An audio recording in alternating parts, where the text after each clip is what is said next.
Au niveau des accroches poissons aussi, on m'a dit qu'il y en avait certaines personnes qui en avaient fait tout simplement avec un morceau de fil de fer. Oui, l'accroche poisson que j'utilise, c'est un anneau comme vous pouvez le voir. Je n'utilise pas d'accroche poisson du style avec un fil et puis une genre d'aiguille, parce qu'avec le fil des fois ça s'emmêle un petit peu dans mes bras, donc je suis pas très à l'aise avec ça.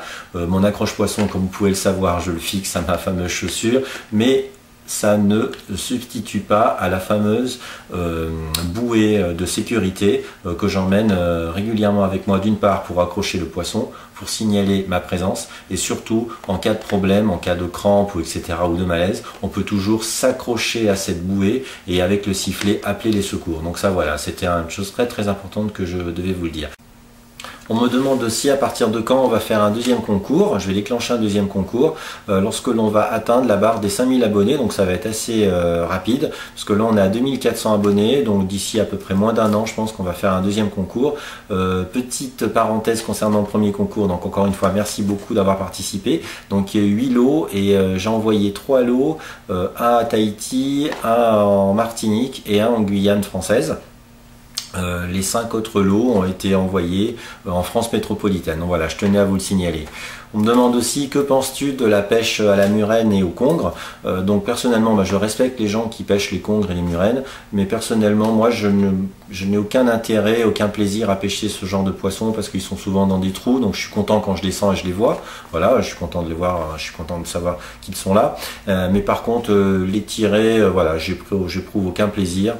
Comme lorsque on pêche des poulpes, c'est comme entre guillemets pêcher, tirer sur un caillou, ça bouge pas trop. Voilà, il n'y a pas beaucoup de sensations. Si certaines personnes n'arrivent pas et galèrent surtout à enlever la flèche du poisson lorsqu'ils l'ont tiré. Donc deux cas de figure, soit vous l'avez harponné avec une flèche avec un trident, donc là c'est un petit peu difficile.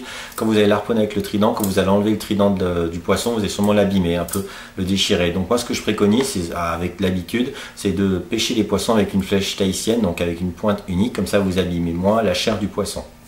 Lorsque vous avez pêché votre poisson, ce qu'il faut faire, donc vous prenez votre flèche dans la main et le poisson donc gigote autour de la flèche, vous rabattez votre ardillon, voilà la flèche de la pointe de votre ardillon, et puis vous retirez délicatement la flèche du corps du poisson. Par contre, ça c'est très important, avant de faire ça, il faut obligatoirement que vous abrégiez les souffrances de votre poisson en coupant sa trachée. Parce que si jamais vous enlevez votre flèche de votre poisson et qu'il est encore vivant, vous allez le tenir dans votre main et puis au moment où vous allez le mettre au niveau de l'accroche poisson, le poisson va bouger ou gigoter et vous risquez de le perdre. Donc ça m'est arrivé plus d'une fois. Donc systématiquement, il faut le tuer avant de le mettre sur l'accroche poisson.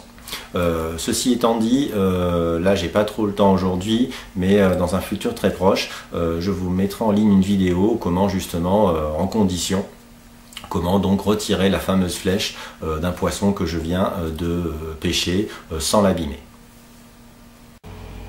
Au niveau de la limite d'âge, c'est très réglementé en France. Pour la pratique de la pêche en apnée, il faut obligatoirement avoir 16 ans. Concernant les boissons isotoniques et les barres énergétiques, je sais que ça existe. Personnellement, j'en ai jamais utilisé.